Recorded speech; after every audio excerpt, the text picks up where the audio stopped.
Hello everyone, welcome back to week 6 for the 8-week English 1510. This is A12. You guys are the A8120.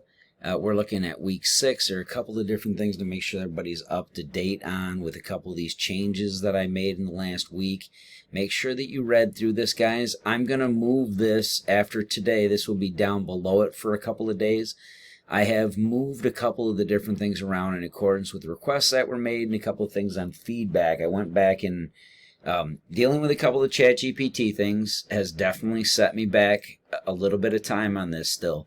But I'm almost finished with 2 of the courses in 6 of the cases. So I will be done with those and be back to your guys' content and only your content over the next 7 to 10 days. Just focused on this and one other class. So if anyone still had stuff outstanding, we should be able to get that stuff caught up over the next, 5-6 days at the most for this. So make sure you read those over. I did move these. I even moved a couple of them to make adjustments for some of you guys that were dealing with stuff with your work that I just got messages for on Sunday. But in any event, for this week here, guys, we're looking at week 6. So if we go down here, we're looking at the things that are due this week. Summary and working thesis and primary points of support. You're still putting those in by this upcoming Sunday, the 2nd. I apologize for having stuff on the 4th of July weekend, guys, but it is an 8-week course that overlaps that. So we have a lot of content and a lot of writing to get through in this time period. So do what we can on this. And these are simpler assignments. I don't mean to make light of it for any of you guys. You're reading through your articles here with your full text peer-reviewed sources. Make sure that you guys are using only, for those topics, make sure you're using only the library database sourcing, right? So if you're one of my students who picked media literacy, you're doing a search through here. You're making sure that through your search timeline, you get a good timeline in terms of the dates. Media literacy, we probably want much closer to a contemporary view of this. I'm going to go 1999 on this. And then full text online and peer reviewed. You must select both of these. You can adjust your timelines accordingly depending on what topic you are picking from the drop boxes. Apply the filters and make sure that you note now you'll have just content that's from peer-reviewed sourcing, full text available here. So if that's the case, we have something like this, the Journal of Media Literacy Education. Let's say this is one you find as a valid source for yourself. You could go here and you can get online access to the full article and read through. Remember, your abstract should be enough for most of you to read through and see whether or not it'll be valid for what you want to say with your research. And then for the citation, make sure you select the MLA 8th edition.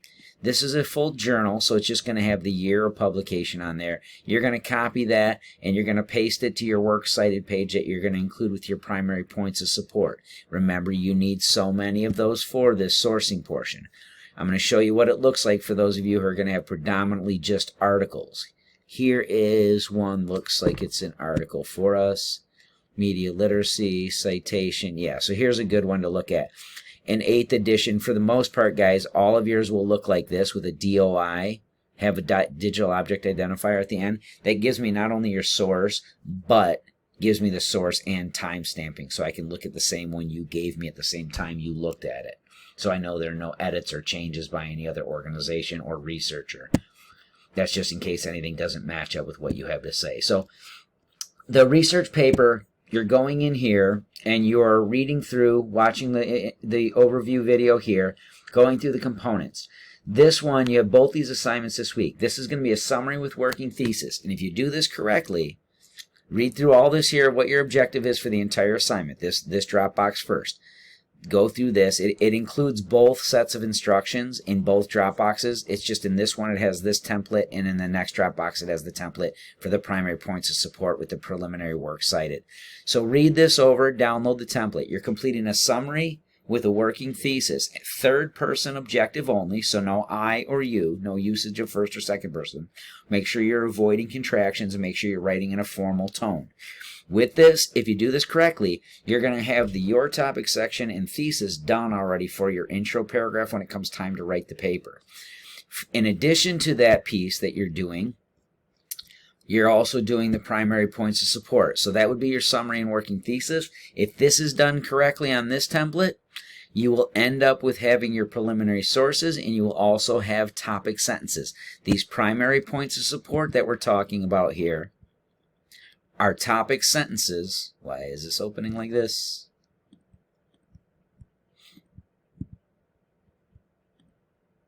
I don't know why that just did that. Anyways, on here you'd have your topic sentences and then your works cited page. If you read these instructions after you complete your sentences, because once you type in sentences here that are topic sentences, these are going to move down. Once you're finished with those, you're going to move your title to the top of the next page. And then if we copied a citation for this, actually I don't know if I copied a citation for this. Let's grab that one again that we were just on, does media literacy. I'll copy this citation. I'm going to move this right here to my works cited page. I would do a paste. This is not formatted correctly, so I would go back up here. I would change this to Times New Roman, 12-point font, and I would make sure that I have my formatting and framing correct, and then I would put my cursor down here, hit enter and tab, and then the next line just tab. Now, I go back here. I want to make sure that you guys understand you don't have to have hyperlinks, so we would always remove our hyperlink. I don't need those on there. Just remember that you're formatting them first line here, every line after, and hanging indent, and then make sure that once you have all of your sources that you need for the first part of this project, you're going to make them a hanging indent like this, but you're also going to organize them in alphabetical order according to last name, right? So that's that template that you're doing. The other one, the summary and working thesis. Oh, I didn't mean to go there. Summary and working thesis on those in this drop box.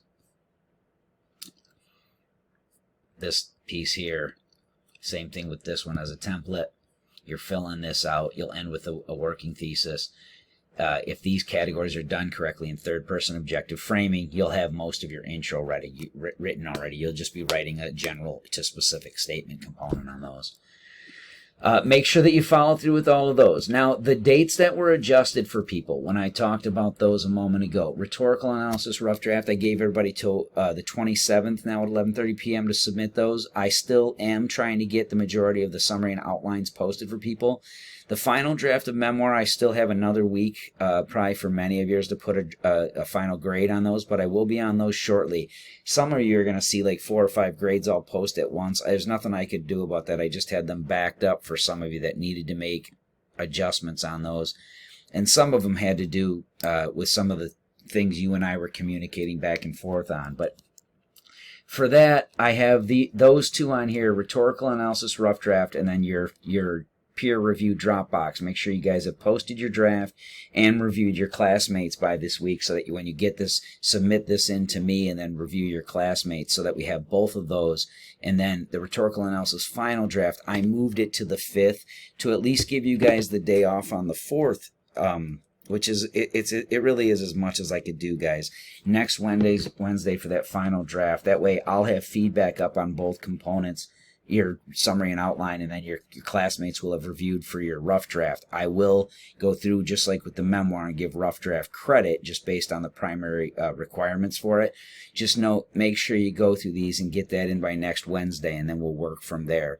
The main things this week are to make sure that you keep up with these things, note these different changes in timeline. If you already had something submitted, you don't have to submit another one, but if you do want to make adjustments to your rough draft, and you already submitted one and you want to make adjustments to it, by all means do so, especially if you're still reviewing. And then with the research paper, summary, and working thesis, just remember on these guys, you're just picking from these topics here, and you're focusing on the question that's being asked. That's your primer there. That's the prompt that you're being given. Okay? So as far as that goes, I also want to make sure that everybody notes there is a Dropbox under assignments too for your extra credit, your confirmations from the tutoring, ASC tutoring. Make sure those of you, especially those you got recommendations, please make sure that you guys are utilizing that ASC tutoring according to the recommendations that I made, so that you're actually improving from week to week. Remember that for the most part in here, this level of English, we're looking at the content. It's not necessarily going to be where I go through and do sentence level corrections for those of you who need remediation in that area. That's more along the lines of an English 1060 course. I will mark some of those things. I will certainly mark down those things on a final draft, but I don't go through and do a great deal of that, you know, with grammar, mechanics, style, and punctuation at a 1510. So please make sure that you are acknowledging those recommendations from the diagnostic and utilizing those services. If I get submissions from everyone on those, I will certainly put that extra credit towards your grade at the end of the semester, the category that helps you the most. And so many of you have seen under assignments is the Dropbox already open for you guys to submit anything that was the confirmation forms from the ASC.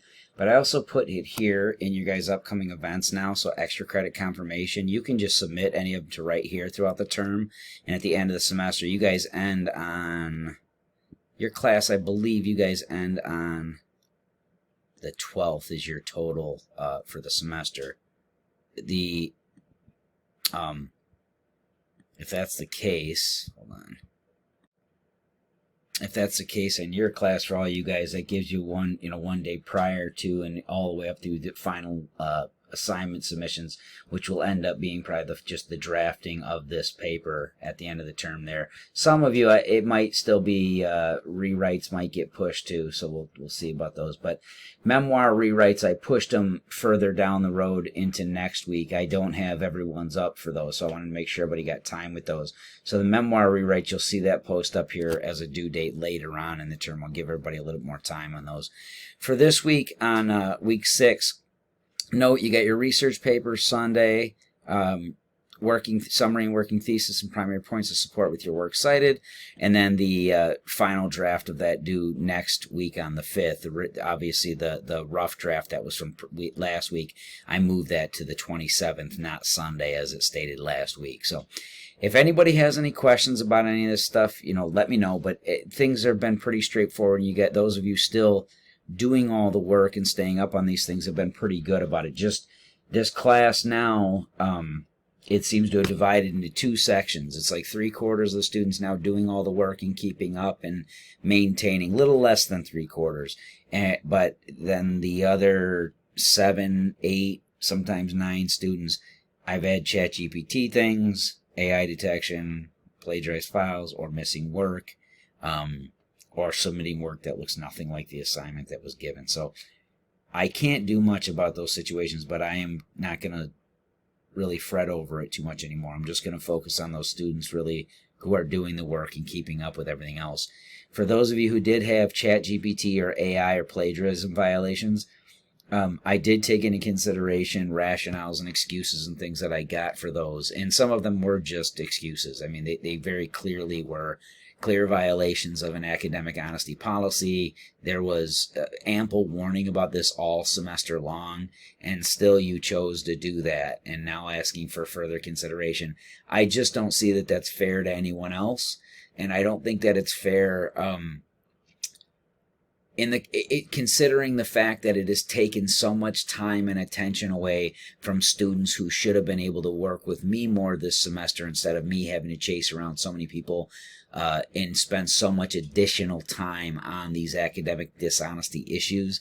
I don't think it's really something that I should give further consideration to. All right, so from here on out to the end of the term, guys, I'm just going to be drilling down and focusing on my students who are doing all their work and helping them get over the finish line with as best grade and most knowledge as possible. Okay, I look forward to seeing the rest of the work. I hope everyone enjoys their week and is able to enjoy the 4th.